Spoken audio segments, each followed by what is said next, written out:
Hello and welcome to Trashy Trashy, where we take a dumpster dive on this week's garbage people and we'll look at all the trashiest news stories. My name is Erica and I am your host. My name is Cassandra and I am your other host. We've been having a little bit of a silly morning, haven't we? We've been having just a silly time. Just making each other laugh so that hopefully we can record for the next hour and not laugh at all.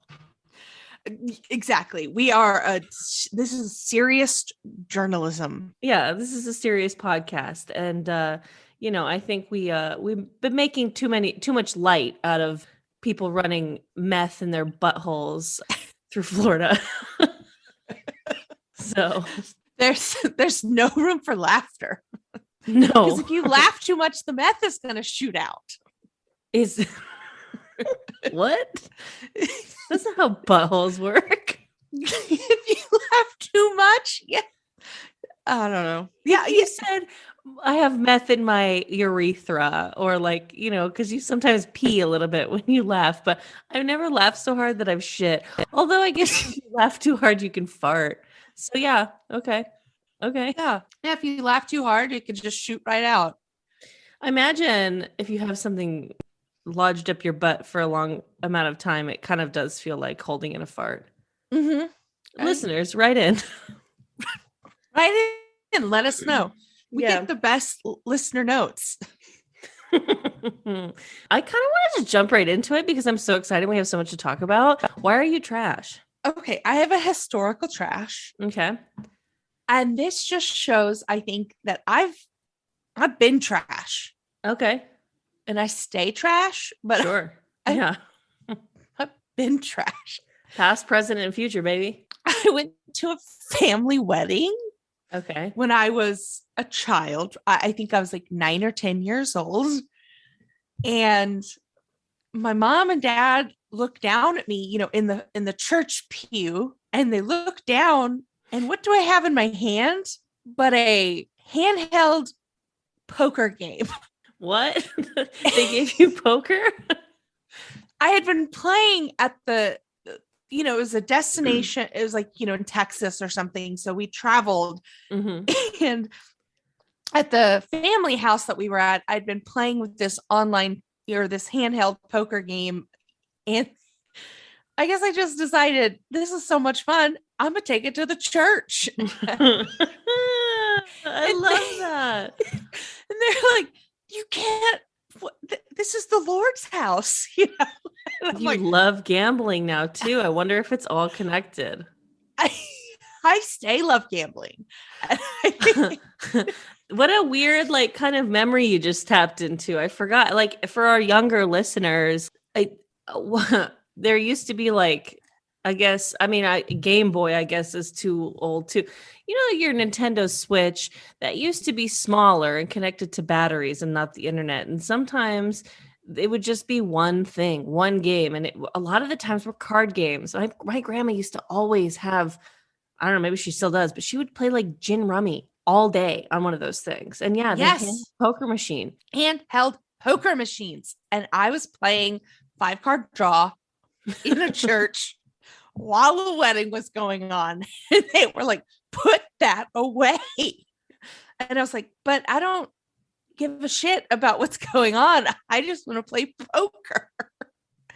That's so funny. I'm a little trash goblin, and I have been since I was little. Hey man, I like it.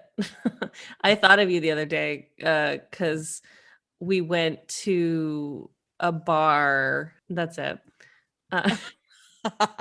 No, we went to a bar, and some woman approached our table and said, "Oh my God, by the way, happy Valentine's Day, listeners. This is coming out on Valentine's Day. And congratulations to the beep, whoever won the Super Bowl." Because we recorded this before the Super Bowl. But so someone came up to me, and now you'll know, I guess, how this woman's time panned out. She said, "I just lost $100 to that man over there." And we said, what? Who? That man over there, I bet him that the Rams would lose to the 49ers or what? I don't know who the fuck the Rams played. And she's like, but I just bet him another $500 that the Bengals will win. And we said, girl, $500? And she's like, yeah, $500. And we were like, okay, cool. Thank you, strange woman at the bar.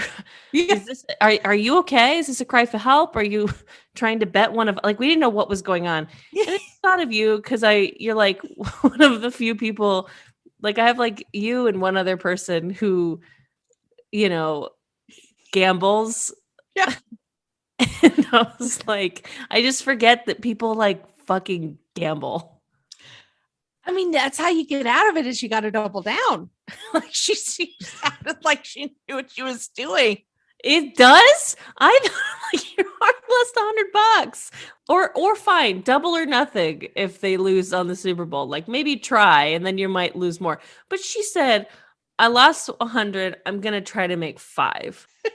Potentially going down $600. You know what I could do with $600? What lot. could you do? Yeah. Okay. Yeah. I don't know, but a lot. A lot. Yeah. Why are you trash? So I've been cutting out carbs and sugar and like everything that's like good about life. And it's going pretty well. But on the weekends, the freaky weekies, you know, like I do indulge a little bit sometimes here and there if it feels worth it. So I've been having a craving for chocolate, like just like nuts. And we went to the Broad on Saturday, and which was very nice. The Broad, I always forget, is a pretty small museum. So we were like done in an hour, but it was free. So it was good. And we went down to Grand Central Market, which if you don't know about that, it's in downtown Los Angeles. It's like, you know, this big, I don't want to call it open air, but there's definitely like nobody closes the door, but it's like, you know, if you're in the middle, the air is not getting to you, I guess. But it's a big market and a lot of places like, you know, like a lot of food vendors, and it's great. And so I was like, okay, like we're at Grand Central Market, like I'm going to give myself like a little treat. And I've been craving chocolate, but everyone is walking around with these boxes like from the donut man. And I was like, okay, fine, fuck it. So we got 2 donuts to share and they were good, but I still need chocolate. Mm-hmm. And I don't know if this makes me trash or if it just makes me sad, but later in the day, like I went to Republic of Pie and I got a chocolate pie. I couldn't like, yes. Who doesn't get satisfied? Whose sugar cravings don't go away from a donut? Why wasn't that enough for me? Because you'd withheld throughout the week. And sugar is like it just creates like a little hole, and you dig that hole and it goes a little deeper and a little deeper and a little deeper. Yeah, man. I was disappointed. I mean, I'm happy, like no regrets about those donuts or that chocolate pie that I had, but I definitely woke up this morning.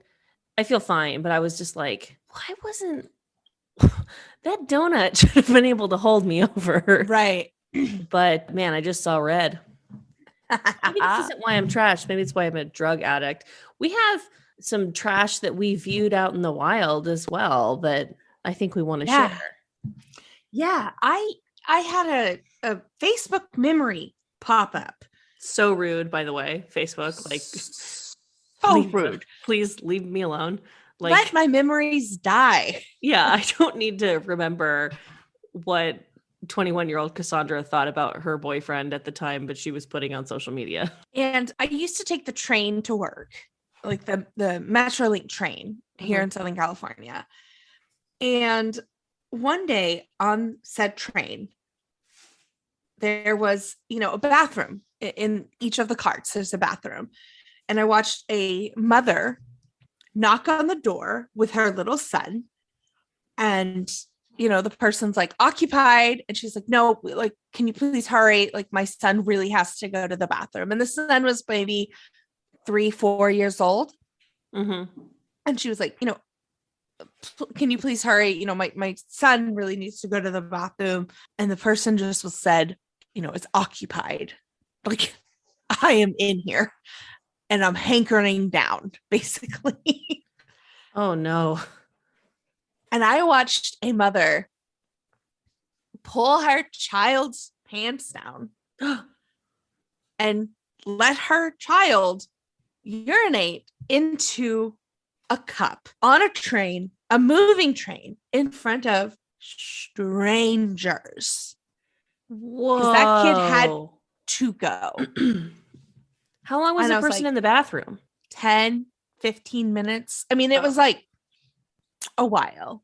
That sucks. Because I was going to say, like, immediately, like, my reaction was like, okay, rude. Like, you know, you don't need to tell someone to hurry up. Like, they're going to come out, you know? But if you're in there for 10 minutes, yeah, you need to hurry the fuck up. It was like an occupied, like, I mean, she was kind of you don't understand, we have to go. It was a commotion. And so I watched her take a cup and have her tiny child urinate into a cup. And then I'm like, what are you going to do with that cup? What did she do with it? I mean, there's like some trash cans on the train, but like, what is that person who takes the trash out of the train then gonna do? They're not big trash cans. The whole thing was just like a calamity of errors. Is this what parenting is? It's just collecting a series of urine from children and then like shuffling that urine down the line. But yeah, she just pulled the kid's pants down and he just peed in front of a bunch of strangers. Oh boy. If you can help it, don't occupy a train bathroom for 15 minutes. You know, it's crazy because, I mean, that's horrible. And I'm thinking about the therapy that I hope that kid is in now. I think that might be close to what parenting is. I think you're not wrong. Like, it's just like kind of a constant transfer of like urine and shit until they reach a certain age. Mm-hmm. Like, you commit to having a child and you're just committing to like, you know, 3 to 6, 7 years of just urine and shit. I was with my cousin and her ex and their child Hollywood once. They like came out to visit and their son decided to shit himself and beyond his diaper's capacity. Oh, no. And they weren't into, he just took a really, really big shit. So it was like beyond needing a new diaper, like he needed new clothes. Mm-hmm. And so I just remember her ex-boyfriend having to just go and find children's clothing at fucking Hollywood and Highland. And he just comes back with like a full Clippers uniform. Yeah. This little child from Colorado, just who had to be washed in a bathroom sink. Now, fresh diaper and like just full Clippers outfit. Whoa, having a kid is fucking crazy. And she's like, if we were home, I have extra clothes for him in the car, but like we're on vacation. I'm like, hey, I get it. Because they weren't even in Hollywood. They only came to Hollywood to see me. They were in Orange County. It's like, oh shit. So, anyways, can't wait. It's gonna be great.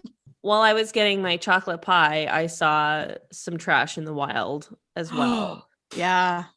So I went to Republic of Pie in North Hollywood, and there was an acoustic band playing. It was a man and a woman, you know, doing all the acoustic band things that people do, aka sitting on stools, you know, guitars, whatever.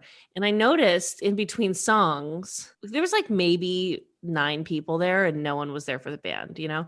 Mm-hmm. And so they finished a song and it was quiet. And then someone standing at the counter waiting for their food took it upon, like, I think felt bad or like felt the awkwardness and just started clapping really loud. And then other people started clapping. And then the band kind of made like weird jokes with, oh, it's okay. It's okay. Yeah. Finish your chapter. They were like calling out someone specifically in the audience who was just there to read a book. But I think that they knew her. I don't know. Anyways, that got my attention on the band itself. And I noticed that the man was not wearing shoes and he bare feet. Fucking, you know, When I first walked in, I thought, oh, this is actually not that bad. This is nice. But then I saw he was barefoot and I was like, this is bad. You're checking all the boxes of like bad acoustic guitar people.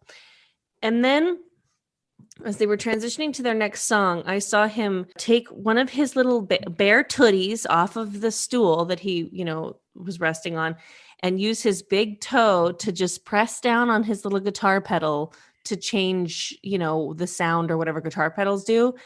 And I said, absolutely not, sir. Yeah. Absolutely not. It's his pedal. No. Are you defending him? No, I'm saying even though it's his pedal, absolutely not. I was like, he's in public, ma'am. Yeah.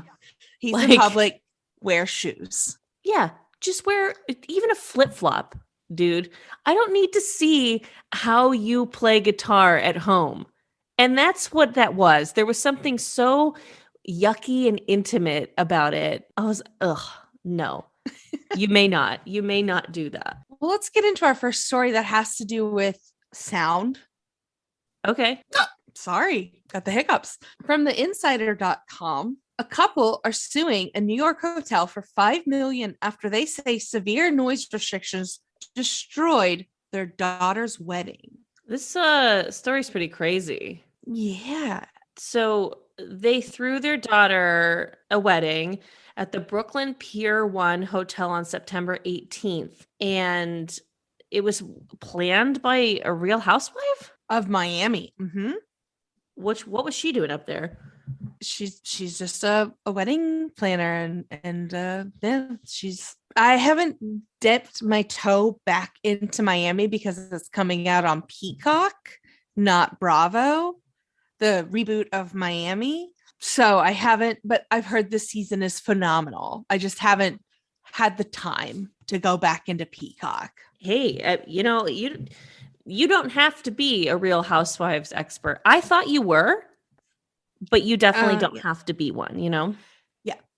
I'm embarrassed. I just haven't had the time to get into Miami because it's on the app Peacock, and it's a whole thing. Yeah. I get it. A Peacock is one of those streaming services where it's probably like not hard to get, but there's something so inconvenient feeling about it. And then if I'm going to watch it, I'm going to pay for the streaming without ads. Mm-hmm. And then that's just another subscription service that I'm paying for. And that it's just bring back cable. Okay.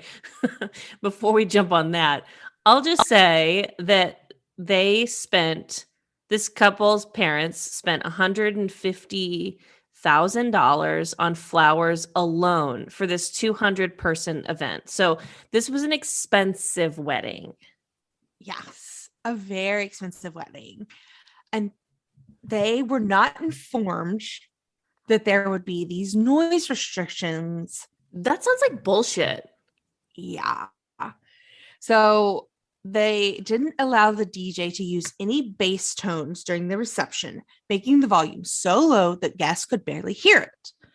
The Post reported that the restrictions existed to accommodate residential condos in the building. Yeah, I mean, I'm a little lost here on this because what people who spend, hundreds of thousands of dollars on weddings, like, I imagine that, yeah, you kind of do want to just play music as loud as you want. But I also think that like there might be a flair for the dramatics of like they could barely hear it. It might have been fine because why would you even hold weddings at this hotel?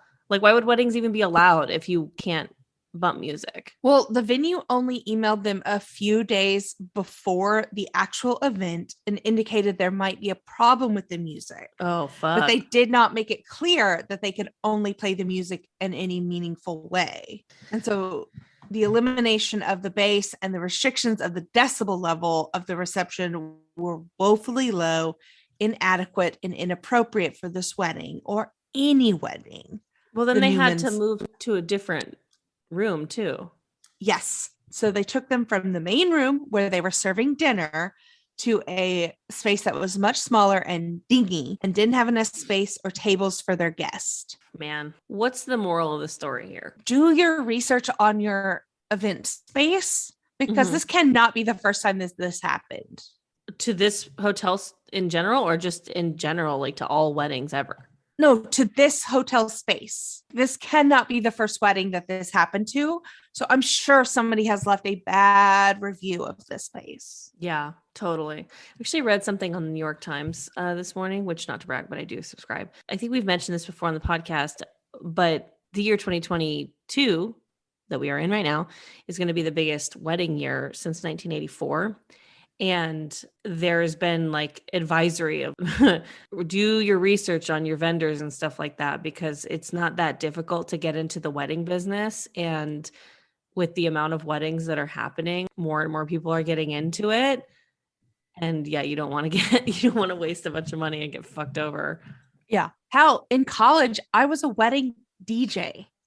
They let me DJ someone's meaningful day at like 20 and 21. How much did you charge? I was a part of a service. Oh, like, okay. So if somebody owned a business and I was just a hired DJ. I feel like you'd be good at it.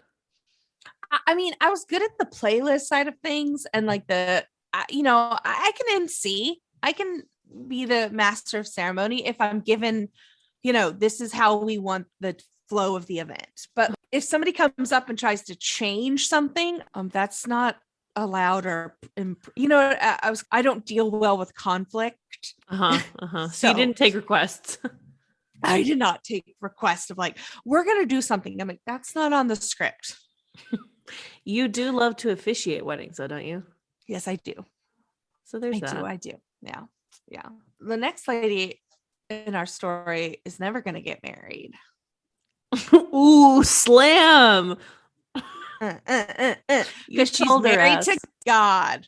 We're talking about a nun who, like me, may have a bit of a gambling habit. So a nun jailed after stealing $800,000 to fund gambling habit. An 80-year-old nun. Wow. Sold $800,000 to bankroll her gambling habit and fund lavish holidays, and is going to be jailed for 1 year and 1 day in California. So she has been a nun for 60 years, which I don't think that they should allow 20-year-olds to sign up to be a nun. You don't know anything when you're 20. You shouldn't get married to anyone when you're 20, especially not God. But that's just me. I don't think you should be able to sign up for the army when you're 20. I don't think you should be able to get married when you're 20, but yeah, I agree. So she was a principal of a Catholic elementary school near Los Angeles, and she diverted $835,000 of school funds to pay for gambling jaunts in Las Vegas. She would take luxury trips and go to swanky places in Lake Tahoe, and just like living her best life on the dime of this Catholic school. She said, "I have sinned. I have broken the law. I have no excuses." Yeah. She said her crimes were a violation of my vows, the commandments, the law, and above all, the sacred trust that so many have placed in me. So, okay, I'm not saying that you should ever commit wire fraud or money laundering or steal. I'm not saying that. But if you've been a nun for 60 years, I do hope for you this moment, of just like going bananas and like lavish trips and stuff, because you sacrificed a lot by your own choice. And I guess it has I don't want to say it's not a sacrifice like when people go and do, like pro bono lawyer help or doctor work. I mean, it's a sacrifice that you I don't know, actually. I think you get like a spa day once every 3 years if you're that's what you get. You don't get to go on lavish vacations.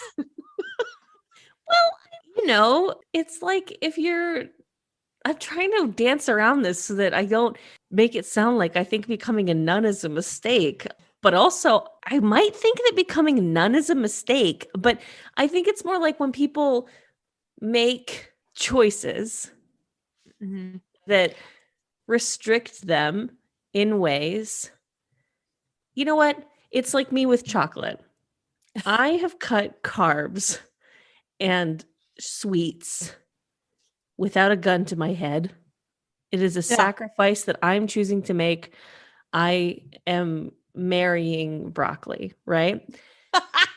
But I also think that my quality of life is better when I take lavish vacations to Grand Central Market, or like next weekend I'm going to Mexico, and I am doing all of the things that I swore I wouldn't do. I'm cheating on my husband broccoli and having tacos and chocolates. And I think that a nun who's been a nun for 60 years, a good wife to Jesus or whatever, go to Vegas, girl. Don't steal. Don't do it on like someone else's dollar. Save up your money, whatever you get paid. Nuns who listen, right in. Let us know. I don't know. That was like, I just like her. I'm rooting for, if you're 80, like even though she has to go to jail, like good, she should go to jail. She broke the law, but I bet it was worth it. So when an audit threatened to expose the scheme that she'd been running, she told employees to destroy incriminating documents. That's a vibe. She also argued that priests were better paid than nuns, and then she thought she deserved a raise. Get yours, bitch. Like, see, I think that's why I like her too. Yeah, I like that. Yeah, she's demanding higher pay. I mean, here it is. Sexism exists in the workplace all the way to the Catholic Church. Who would have thought, of all places, that they have some problems?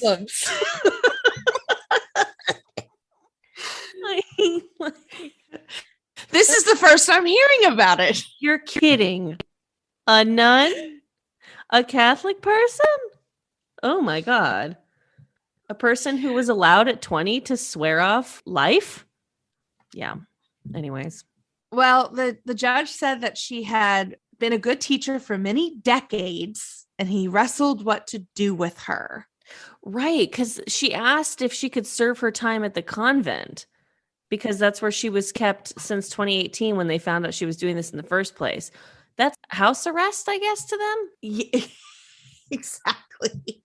Oh my goodness. No, sister, you gotta go to the big house.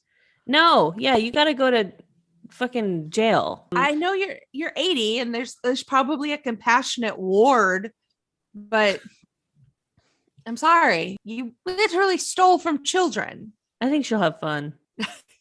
I think she'll have fun in jail. I'm sure she'll find her clique and be fine.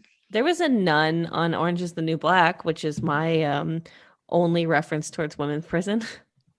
Same. So there you go. And she was having fun. Yeah. Who's not? Oh, are we going to do the same transition? Yeah, go ahead. I was going to say, who's not fun? Yep. What were you going to say? Who's not fun? Yeah. Fucking Marjorie Taylor Greene dingbat in Congress. I don't get it. I don't think. Yeah. Marjorie Taylor Greene confuses gazpacho, a soup, with the Gestapo, the Nazi secret police. Yes. So if you don't know who she is, I envy you. Good for you. Yeah. She's open QAnon, fucking cuckoo bird, gun, psycho, whatever representative. She got elected into Congress because, of course. And so she goes on OAN all the time, which if you don't know what OAN is, I also envy you because it's absolutely unhinged, and was making some interesting allegations against Nancy Pelosi. She said that the Gazpacho police were spying on members of Congress, spying on legislative work that we all do, spying on our staff, and spying on American citizens that want to come and talk to the representatives. Now, gazpacho is a cold soup. Yes. You know how you know if the gazpacho police is after you? How? If you listen carefully, you can hear blenders. Oh, God damn it. I mean, Twitter had a field day with this. I'm sure.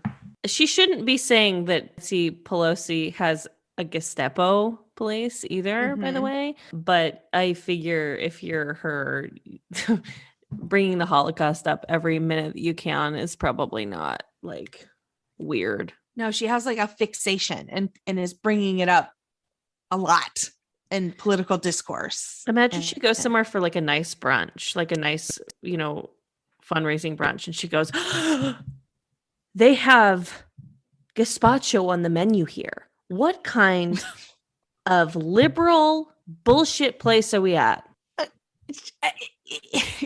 You know what? It makes me feel. What? When I see her, I go, could I be in public office someday? Yes. With the right funding, absolutely you could. And you'd do a better job. It doesn't seem to matter. It sure as hell doesn't, does it?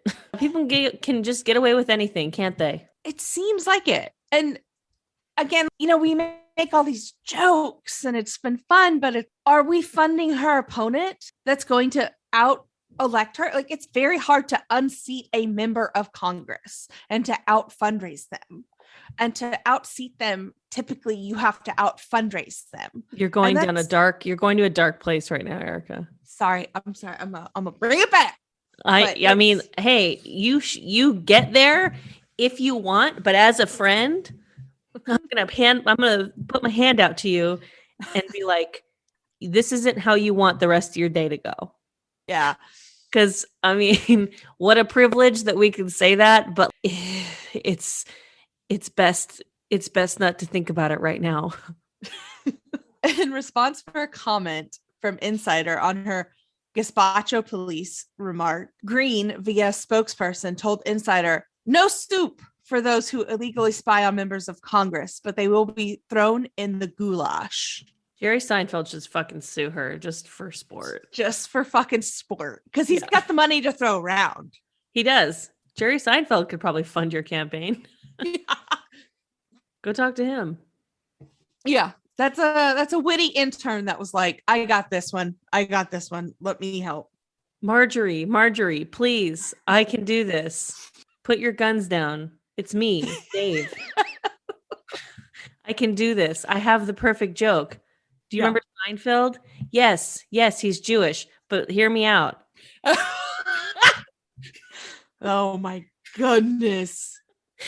Speaking of throwing money around, my goodness, I'm excited to talk about this next one. Let's get into it. From IndieWire.com. There's a wonderful documentary on Netflix right now called The Tinder Swindler.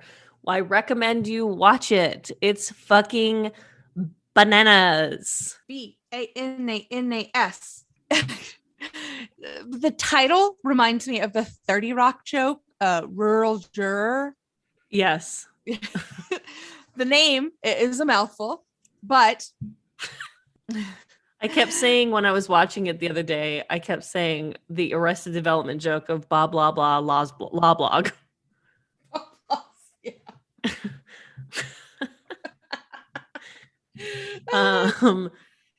But it's a documentary about this guy who goes by multiple personas, but his most popular one was Simon Leviev or Shimon Hayut. And he goes on Tinder and develops relationships with these women and then eventually fucking gets them broke. And what he does isn't technically, the way he goes about it isn't technically illegal. That's what's fucking nuts. I was talking to this with my partner about it. I was like, because I mean, spoiler alert, like he does go to jail, but like not for long.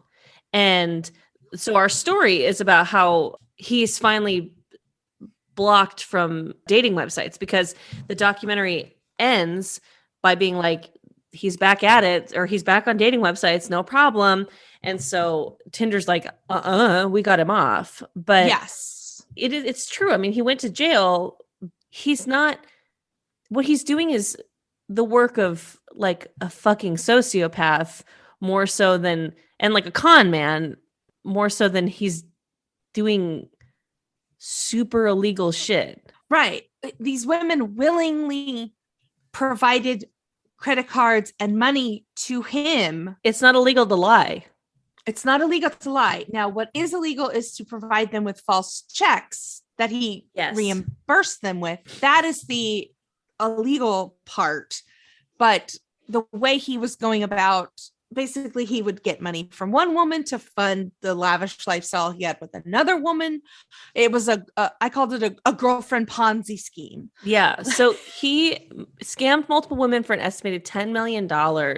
And his whole like move would be, because you look at his Tinder profile and he's on private jets, he's on yachts, he's like, you know, really expensive lifestyle. And so his move, you know, is invite them to meet him at a hotel that he's staying at. He claims that he is like a diamond mogul or a pilot or an heir to an Israeli plane company or like whatever fucking bullshit he wants to give people. And he says, meet me at this hotel. And like, if you Google him, somehow like the diamond stuff matches, which is kind of confusing. Yeah.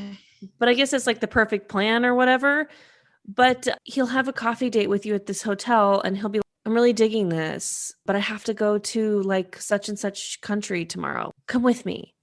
And we'll literally take these women on a private jet and like sweep them off. It feels like, you know, fucking 50 Shades of Grey. Like you just like somehow bagged a billionaire or something. 100%. It's the flexibility that Europe provided for this scheme to work. That was part, you know what I mean? Like it wouldn't be as easy, I feel like, in the States. No. Like there was a backdrop that Europe provided for this playground of scam, you know? Yeah. So let's say you're there. Your boyfriend is a billionaire. You don't see him super often, but it's because he has to travel for work. And then all of a sudden he starts to, but he's your boyfriend now. Like you guys are in love, right? Texting all the time, FaceTiming, blah, blah, blah, whatever. And then he goes, so I got to be honest with you. I have some enemies. You might notice that I always have a security guard, Jason, and it's hard. You know, I'm in the diamond trading business. There's people who want to hurt me. So anyways, I hope that's okay. But you're like already in it. Yeah. So you become okay with it, right? Mm-hmm. And then you get sent a photo. Jason's been hit. And you get a photo of his bodyguard bloody in the back of an ambulance. And you freak the fuck out because the man you love is like in danger and your life is becoming fucking a Liam Neeson movie. 100%. So he goes, my enemies are after me. My enemies are after me. So he goes, I'm sorry, I'm spoiling the whole thing, but I don't care. You should watch anyways. And he goes, so my enemies are after me and they're tracking my credit cards. I'm so sorry. I would never ask you to do this, but you know, you can see I'm in danger. Do you think that you could take out a credit card or like give me your credit card information and just let me use it for 2 weeks? I'll reimburse you, like obviously. And you've been on private jets with this person. Like you've had this relationship. Of course he's good for it, right? 100%. Of course. So you do it. And then all of a sudden it's more loans and more loans and more loans. And then you're like, yo, Simon, I'm so worried about you. I love you, but I'm $500,000 in debt. The only reason that I was able to even pull out this much credit is because you made me an employee or whatever. And then he says, oh, I'm so sorry. Here's a check for the amount that I owe you and more. And you're like, oh, Simon, you generous bitch. Thank you. Check doesn't clear. And you realize you've been had. The walls come tumbling down. So this story's crazy. How did these women get so much access to credit? Yeah. That's what I was curious. I was like, how does that work? He would put them on payroll. Like he would provide payroll documents at these companies to show, oh, I'm making so much money, so I'm obviously good for it. That was my question. Like, how are they getting these insane lines of credit? And they were taking out loans, high interest, easily accessible, high interest loans to provide this money to him.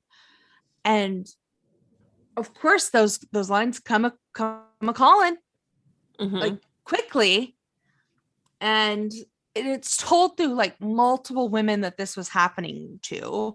Some of them were just, one of them was just friends with him. Yeah. There wasn't even a romantic relationship.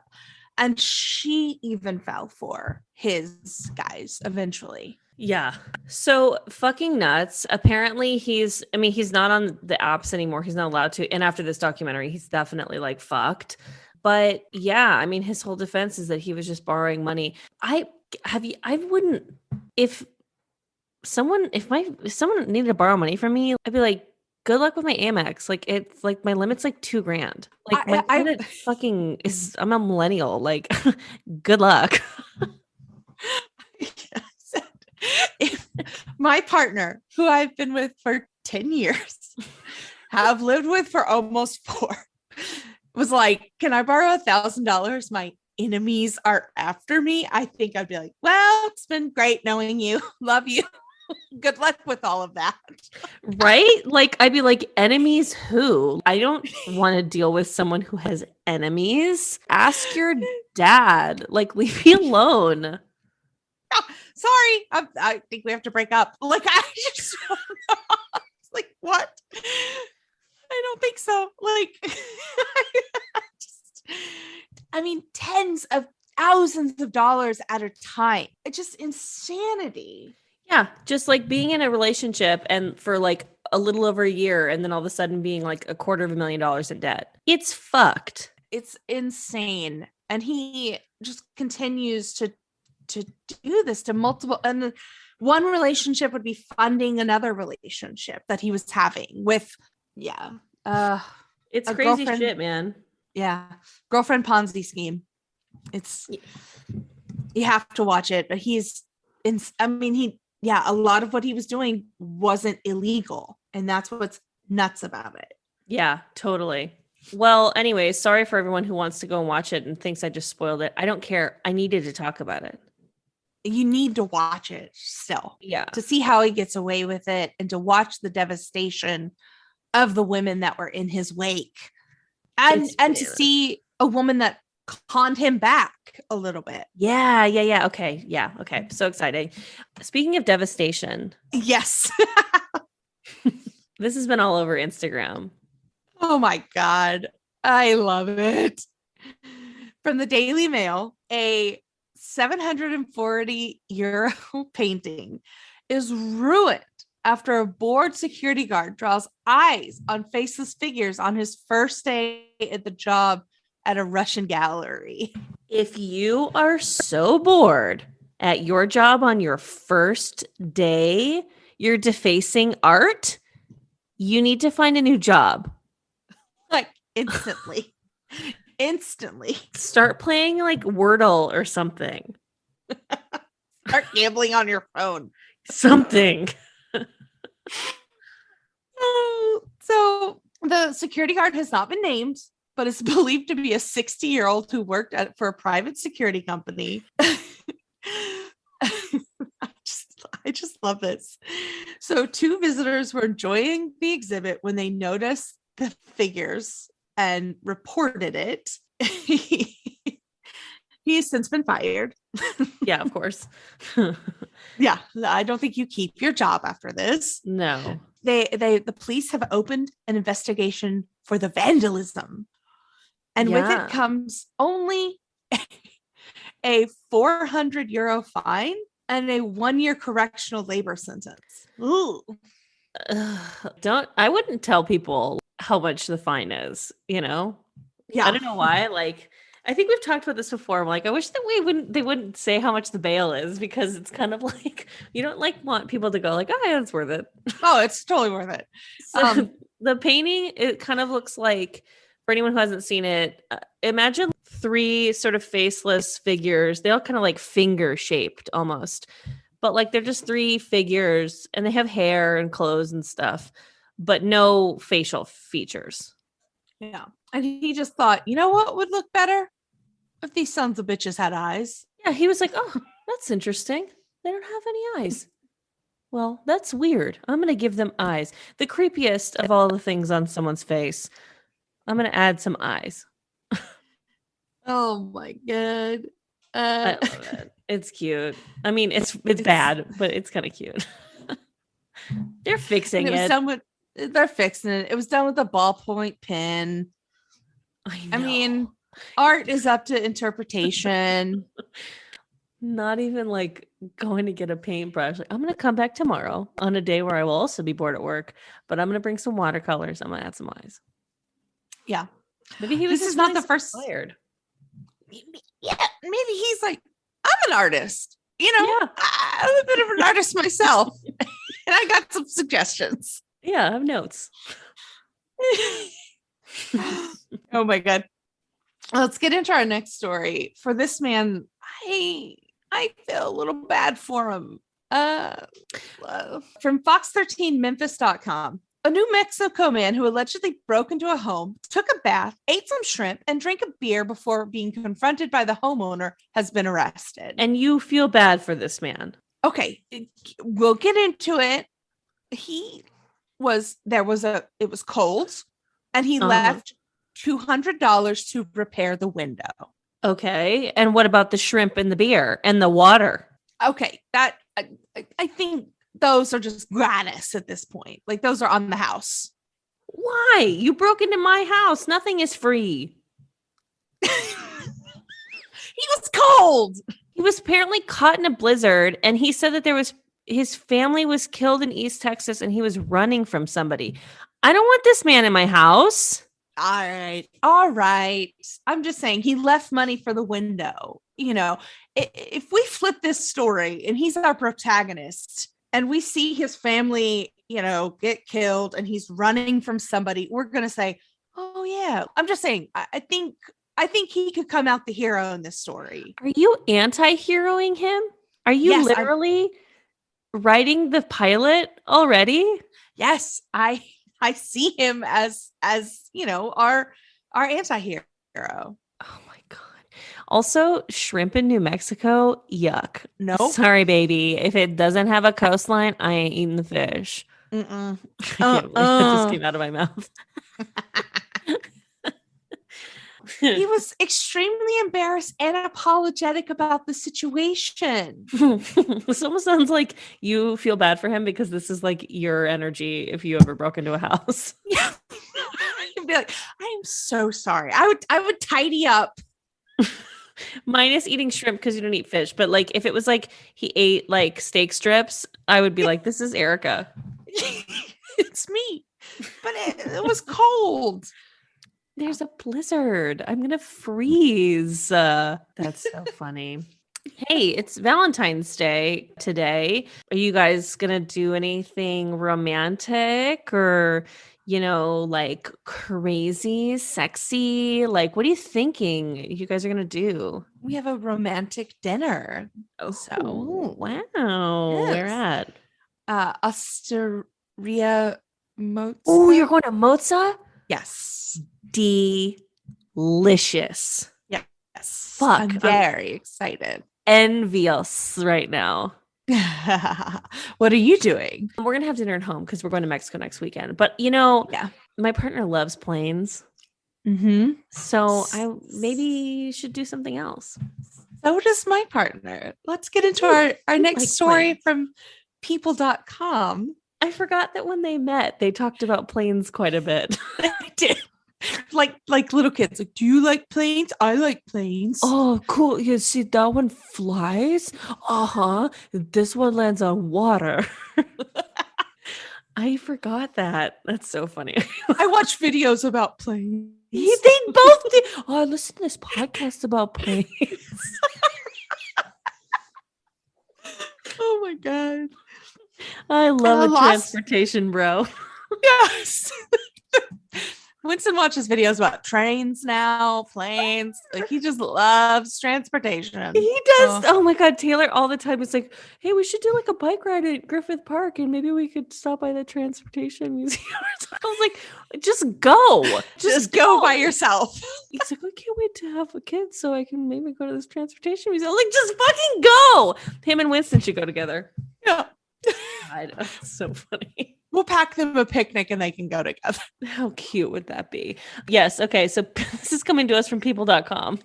Las Vegas Airline lets customers join the Mile High Club for $995 to leave with a bigger smile. This is a Las Vegas-based company called Love Cloud, and it's offering a unique experience called the Mile High Club Flight for $995 to get flown around for 45 minutes on one of its 2 planes. And they're encouraged to make the most of their time in the air. And afterwards, they receive a commemorative membership card signed by their pilot. You know what? That membership card signed by the pilot would be, I think, the thing that Taylor would be the most excited about. Oh my God. There are upgrades available for longer flights and for adding champagne, long stem roses, chocolates, dinner, wedding vows and renewals. You know, you can tack on meals, But on board, flyers will get a pair of twin mattresses, pillows with red satin sheets, and a curtain separating the main cabin from the cockpit, where the pilot wears noise-canceling headphones. Imagine that pilot just thinking about his life and how he somehow couldn't land that dream job with Southwest and now is just flying fuck airlines. I failed the Frontier test. Spirit that I was too horny for Spirit. I mean, I'm sure they're obviously probably perfectly good pilots. Of course, you know, you can't fly in America if you're not like receive an insane amount of training. It's just one of those things like my grandpa was a pilot. My dad was a pilot, you know, my stepdad was a pilot. And now I'm wearing noise canceling earphones because 2 people just paid $1,000 to fuck 15 feet away from me in the air. Twin mattress. On 2 twin mattresses. There are 2 people in their 30s hurting their backs back there. Like I think founder, not the sex ones, but the people who are going up there to like get married or renew vows or even like, you know, have a nice dinner. That's all fine. But like, I just wouldn't be able to do that and not just like look at the twin mattresses and be like, oh, the things people have done on these. Right. I want to see sheet logs. I want to see house. You know what I mean? You know how like in a bathroom, there's like a chart of like who cleaned it and when. I want to know, are these brand new sheets? When were they last washed? Yeah. I'm so happy to renew our vows in the air. Oh no. Is that a handprint on the back window? Oh no. This is gross. Maybe that's my next move, is to become the officiant for these in-air weddings. Yes. That would be fun. And like I can be there, you know, on the ready with like oxygen masks to tie them down if they want to do freaky sex stuff. Just saying. Just there. Just in case. Oh my God. Imagine he has to kind of like peek around the curtain and go, hey guys, so we're going to land soon. If you want to just wrap it up because we have to have your seatbelts on for that. Okay. We're going to hit some turbulence. So a little bit more pushing for the cushion. You know what I'm saying? You said your fist is in her right now. Okay, absolutely. I am able to do another lap if you want for 200 extra. Okay. Yeah, I definitely will. Hey guys. We're going to hit some turbulence soon. This is your captain speaking, by the way. We're going to hit some turbulence.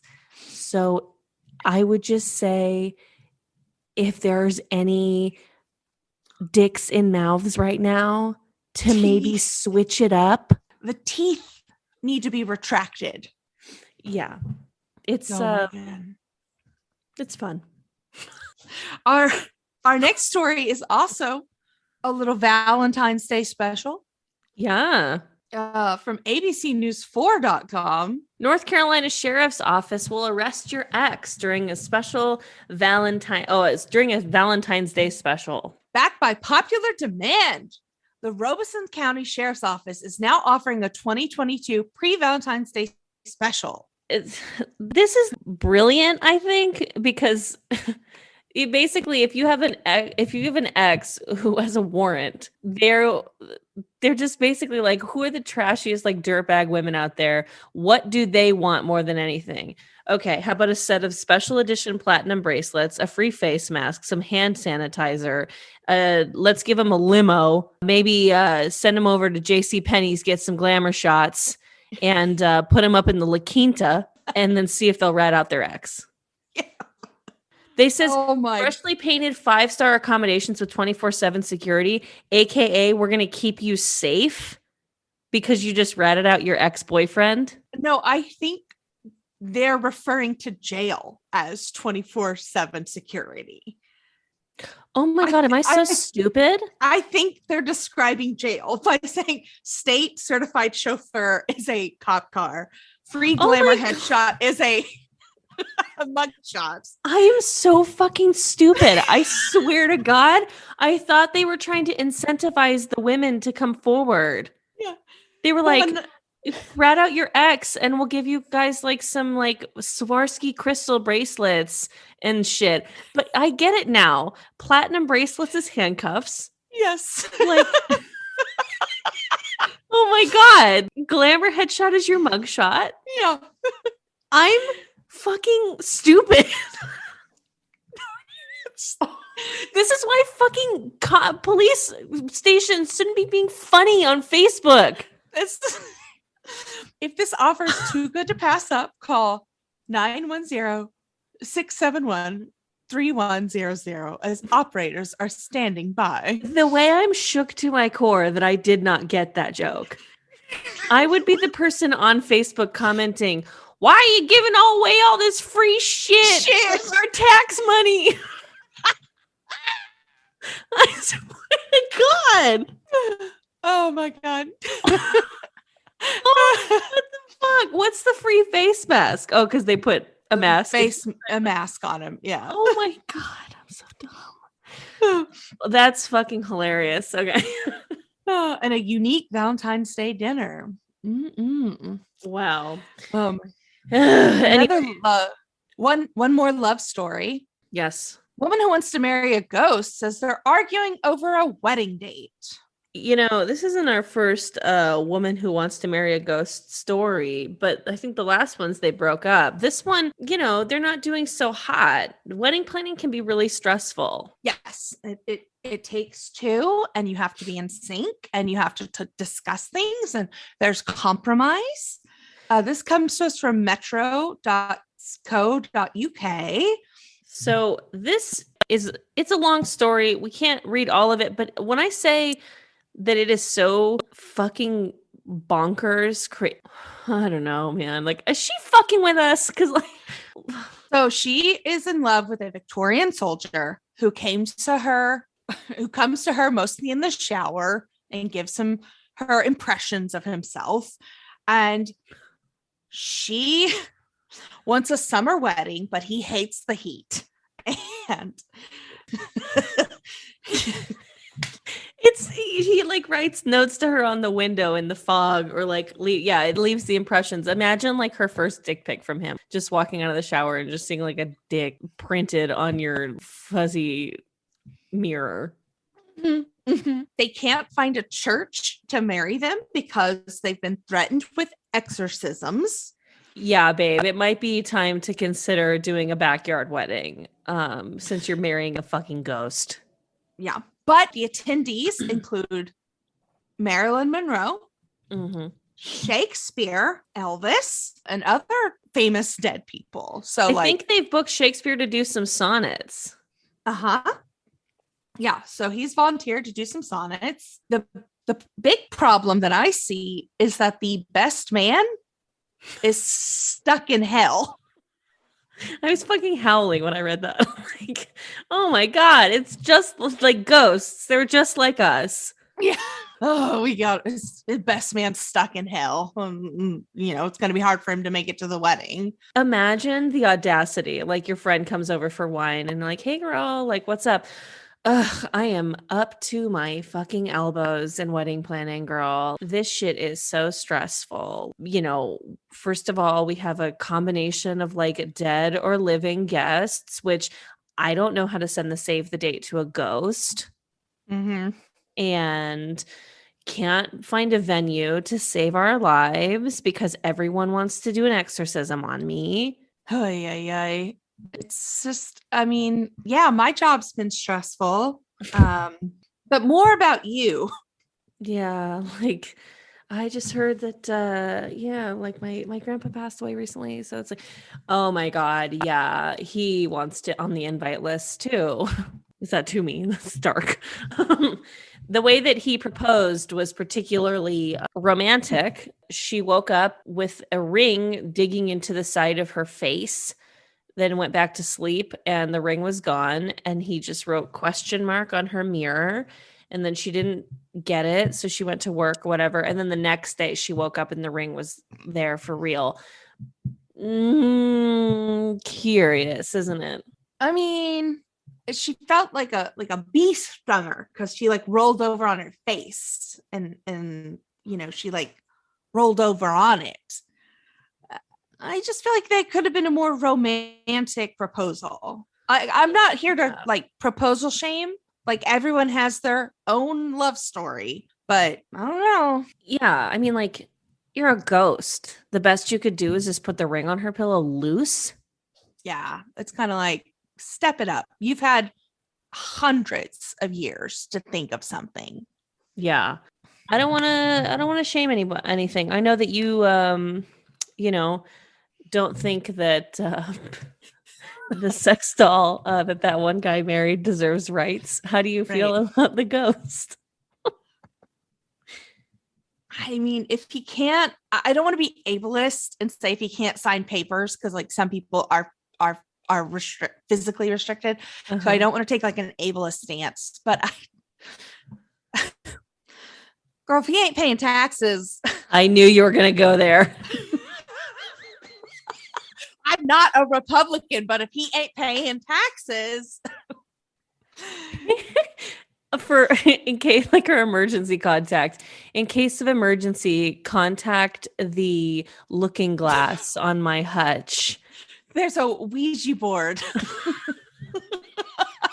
Single, married, widowed, married. I'll be taking those tax breaks now. My husband, what does he do for a living? Just haunts my house. He just lays around the house. He's so... Oh my God. Hey, Erica.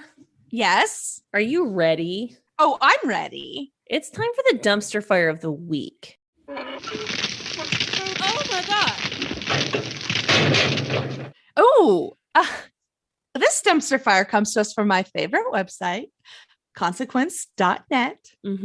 World's worst rapper arrested and 4.5 billion crypto crime. Heather Morgan, who has released some of the history's most jaw-droppingly bad rap music under the name Razzle-Khan, was arrested on Tuesday alongside her husband, Ilya Dutch Lichtenstein, for stealing $4 billion in cryptocurrency. According to the federal criminal complaint, accounts linked to Lichtenstein allegedly hacked into virtual crypto exchange in 2016, initiating over 2,000 unauthorized transactions and making off with 119,754 in Bitcoin.